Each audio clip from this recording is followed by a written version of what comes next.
জুলাই সনদের প্রতিটি দফা বাস্তবায়নে সরকার বদ্ধপরিকর, বললেন প্রধানমন্ত্রী। জামিন পেলেন সাবেক স্পিকার শিরীন শারমিন চৌধুরী। লটারি মেধাবী ঠিক করে না, ধনী গরিবের বৈষম্য কমায় না, বললেন শিক্ষামন্ত্রী। খুলনায় তাঁতি দল নেতাকে কুপিয়ে হত্যা। সরকার হাম মোকাবেলায় বদ্ধপরিকর, জানালেন স্বাস্থ্য প্রতিমন্ত্রী। ভারত থেকে এলো 116 টন গম।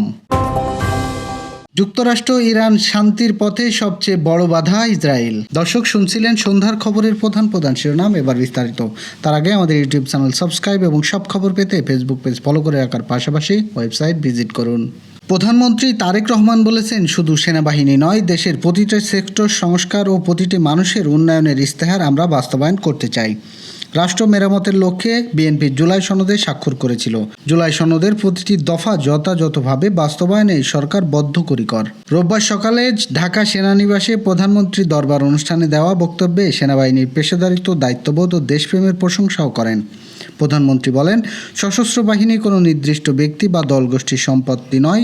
দেশের স্বাধীনতার সার্বভৌমত্ব রক্ষাই সেনাবাহিনীর একমাত্র পবিত্র দায়িত্ব। সেনাবাহিনীর ভূমিকার প্রতি শ্রদ্ধা ও আস্থা প্রকাশ করেন প্রধানমন্ত্রী। জামিন পেয়েছেন সাবেক স্পিকার শিরীন শারমিন চৌধুরী। রোববার ঢাকার chief metropolitan magistrate Zakir Hossain তার জামিন মঞ্জুর করেন। আদালত সূত্রে জানা যায়, শিরীন শারমিন চৌধুরীকে আজ আদালতে তোলা হয়নি। তার পক্ষে আইনজীবীরা শুনানিতে অংশ নেয়।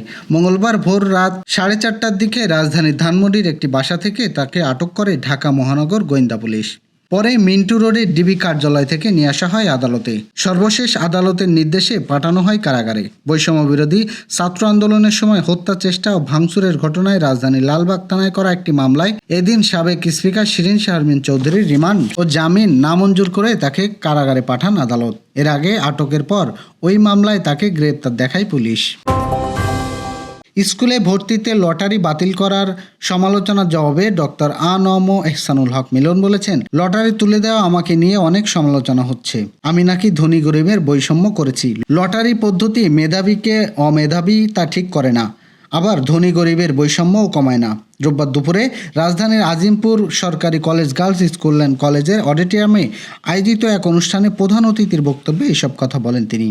শিক্ষামন্ত্রী বলেন, লটারি তো ভর্তি হয়েছেন, কিন্তু লটারিতে ভর্তির সময়ে কজন ঠিক লটারিতে চান্স পেয়ে ভর্তি হয়েছেন আর কতজন পার্শিয়ালিটি হয়েছেন এসব কিন্তু আমরা জানি। আমার কাছে সব খবর আছে। আমি স্পষ্ট করে বলেছি, লটারি মেধা নির্ধারণ করে না। সব জায়গায় ভালো স্কুল আছে, কেন আপনার বাড়ির পাশের স্কুলে রেখে সন্তানরা অন্য জায়গায় যাবে?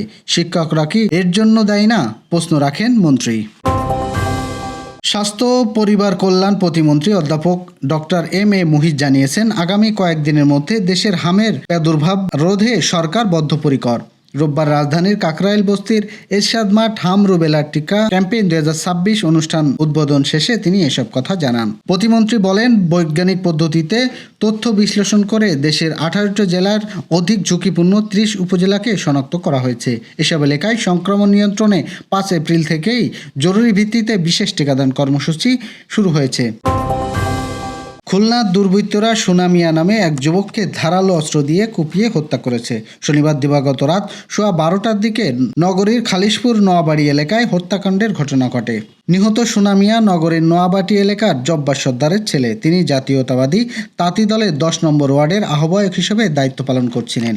স্থানীয় পুলিশ জানায়, সোনা মিয়া নিজ ব্যবসা প্রতিষ্ঠানের পাশে একটি চায়ের দোকানে বসেছিলেন। এ সময় মোটরসাইকেলে 3 জন দুর্বৃত্ত এসে দোকানের পাশে ভিতরে ঢুকে ধারালো অস্ত্র দিয়ে তাকে এলোপাতাড়ি কুপিয়ে জখম করে। গুরুতর অবস্থায় তাকে জীবন বাঁচাতে তিনি দৌড়ে পাশের একটি বাসায় আশ্রয় নেন। দুর্বৃত্তরা তার পিছে নিয়ে সেখানে গিয়েও তাকে কুপিয়ে গুরুতর জখম করে পালিয়ে যায়। পরে আশঙ্কাজনক অবস্থায় তাকে উদ্ধার করে স্থানীয় খালিশপুর ক্লিনিকে নিয়ে গেলে সেখান থেকে খুলনা মেডিকেল কলেজ হাসপাতালে পাঠানো হয়। সে সময় কর্তব্যরত চিকিৎসক তাকে মৃত ঘোষণা করেন।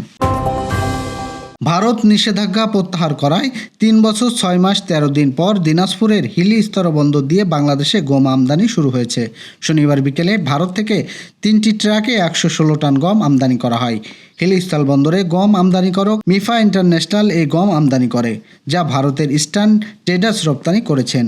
এর আগে অভ্যন্তরীণ বাজারে গমের দাম বৃদ্ধির অজুহাতে 2022 সালের 23 মে গম রপ্তানি বন্ধ করেছিল ভারত সরকার। হিলিস্তেন বন্দরের আমদানিকারক মুস্তাফিজুর রহমান বলেন, গম রপ্তানির উপর যে নিষেধাজ্ঞা ছিল সেটি গত 13 ফেব্রুয়ারি ভারত সরকার প্রত্যাহার করেছে। শনিবার বন্দর দিয়ে পরীক্ষামূলক 3 ট্রাক গম আমদানি করা হয়েছে। ইসলামাবাদে যুক্তরাষ্ট্র ইরান আলোচনার বড় অগ্রগতির প্রত্যাশা না থাকলেও আশা জাগানিয়েও কিছু বিষয় রয়েছে। এই নিবন্ধনটি লেখার সময় উভয়ের পক্ষ থেকে লিখিত খসড়া বা টেক্সট বিনিময় করেছে এবং আলোচনায় এই শুরু হওয়াটাই নিজ গুণে একটি উল্লেখযোগ্য সাফল্য। খবর পাওয়া যাচ্ছে ইসরায়েল লেবাননে তাদের বর্বরিত হামলা কমাবে এবং যুক্তরাষ্ট্রে জব্দ থাকা ইরানের সম্পদ মুক্তি দেওয়া হবে।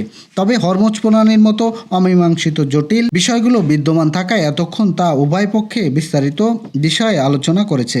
এতক্ষণ পর্যন্ত কোনো উদযাপন হবে সময়ের কোনো বাড়াবাড়ি। প্রকৃত সত্য হলো 1979 সালে ইরানি বিপ্লবের পক্ষ থেকে সম্পর্ক টানাপোড়েন শুরু হয়েছে। তা কয়েকদিন, সপ্তাহ পর মাস ঠিক হওয়ার নয়। এটি একটি দীর্ঘ প্রক্রিয়া হবে। পারস্পরিক আস্থা তৈরিতে সময় লাগবে, বিশেষ করে যখন কেউ মনে করবে গত ফেব্রুয়ারি মাসে আলোচনার মাঝপথে যুক্তরাষ্ট্র ইসরায়েলের মাধ্যমে ইরানের সঙ্গে যুদ্ধ শুরু করেছিল। তবে ওয়াশিংটন এবং তেহরানের দ্বিপাক্ষিক সম্পর্ক ভবিষ্যতে চিরস্থায়ী শত্রুতা নিয়ে চিহ্নিত করার প্রয়োজন নেই। দর্শক, এই ছিল সন্ধ্যার আয়োজন। রাতের খবর দেখার আমন্ত্রণ রইল। এতক্ষণ সাথে থাকার জন্য ধন্যবাদ।